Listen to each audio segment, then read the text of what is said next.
বাংলাদেশ জামাত ইসলামের পক্ষ থেকে আজ 15ই সেপ্টেম্বর আন্দোলনের 5 দফা গণদাবি জাতির সামনে তুলে ধরছি।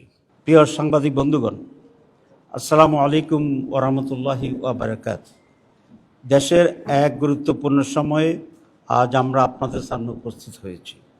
বর্তমানে বাংলাদেশ একটি রাজনৈতিক সংকটের মধ্যে দিয়ে সামনে অগ্রসর হচ্ছে। 2024 সালের জুলাই আগস্টের সফল গণঅভ্যুত্থানের পর স্বৈরাচার শেখ হাসিনা পদত্যাগ করে দেশ ছেড়ে পালিয়ে যায়। দেশের প্রশাসনিক কাঠামো ভেঙে পড়ে। দেশে কোনো সরকার না থাকায় সাংবিধানিক শূন্যতার সৃষ্টি হয়। সংবিধানের অনেক বিধানাবলী অকার্যকর হয়ে পড়ে। এমনি পরিস্থিতিতে জনগণের অভিপ্রায়ের পরম অভিব্যক্তি ও জাতীয় ঐক্যমতের ভিত্তিতে অন্তর্বর্তী সরকার গঠিত হয়।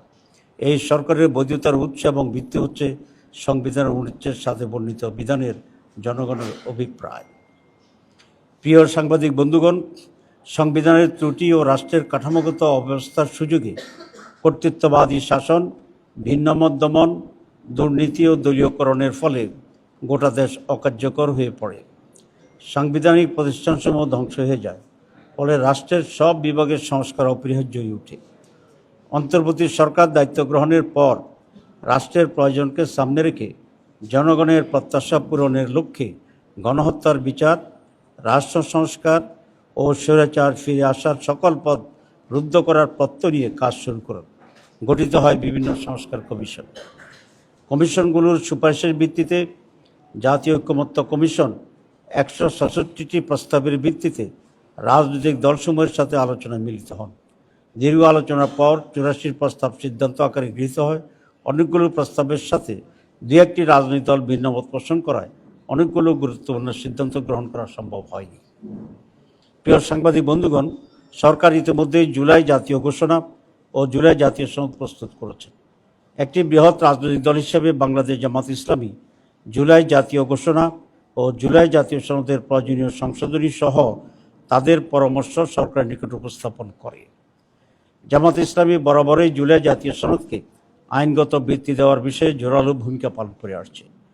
জাতির ক্রান্তি লগ্নে ডক্ট্রিন অব নেসেসিটি হিসাবে অতীতের বিভিন্ন নজির ও উদাহরণ তুলে ধরে জুলাই জাতীয় সনদের আইনগত ভিত্তির বিষয়ে জামাত ইসলামী বারবার তার সিদ্ধান্ত অবস্থান ব্যক্ত করে আসছে।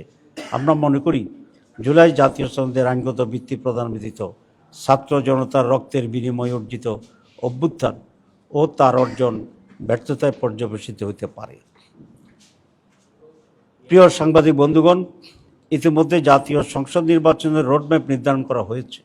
আমরা ঘোষিত রোডম্যাপ অনুযায়ী অবাধ, সুষ্ঠু, নিরপেক্ষ, ভয়ভীতিমুক্ত, গ্রহণযোগ্য নির্বাচনের লক্ষ্যে প্রয়োজনীয় পদক্ষেপ গ্রহণ করার আহ্বান জানিয়ে আসছি।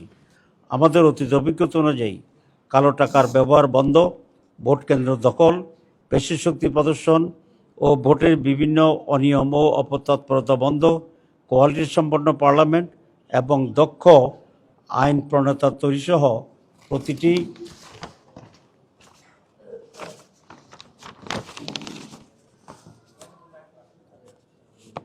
প্রতিটি ভোটারের মূল্যায়নের লক্ষ্যে পিআর পদ্ধতিতে নির্বাচনের জন্য জোর দাবি জানিয়ে আসছি। বাংলাদেশের অধিকাংশ রাজনৈতিক দল, বুদ্ধিজীবী, সাংবাদিক, কলামিস্ট, লেখক, গবেষক, শিক্ষাবিদ ও নানা শ্রেণী পেশার মানুষ পিআর পদ্ধতিতে নির্বাচনের দাবির সাথে একমত পোষণ করেছেন। প্রিয় সাংবাদিক বন্ধুগণ, আমরা লক্ষ্য করছি জনগণের দাবিসমূহ কার্যকর করার কোনো পদক্ষেপ গ্রহণ করা হচ্ছে না। এমত অবস্থায় জনগণের দাবি আদায়ের জন্য গণ আন্দোলনের কোনো বিকল্প নেই। তাই জুলাই জাতীয় সনদের ভিত্তিতে আগামী ফেব্রুয়ারিতে অবাধ, সুষ্ঠু, গ্রহণযোগ্য নির্বাচন এবং জনগণের ভোটের প্রতিষ্ঠার মাধ্যমে বাংলাদেশকে একটি ন্যায়ভিত্তিক ও জবাবদিহিমূলক গণতান্ত্রিক রাষ্ট্র গড়ে তোলার লক্ষ্যে বাংলাদেশ জামাত ইসলামের পক্ষ থেকে আজ 15ই সেপ্টেম্বর আন্দোলনের 5 দফা গণদাবি জাতির সামনে তুলে ধরছি। দাবিসমূহ: জুলাই জাতীয় সনদের ভিত্তিতে আগামী ফেব্রুয়ারিতে নির্বাচন আয়োজন করা। 2, আগামী জাতীয় নির্বাচনে উভয় কক্ষে পিআর পদ্ধতি চালু করা।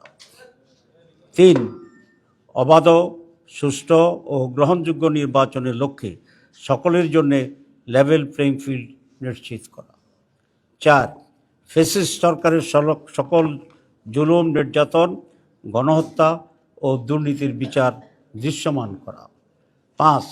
স্বৈরাচারের দোসর জাতীয় পার্টি ও 14 দলের কার্যক্রম নিষিদ্ধ করা।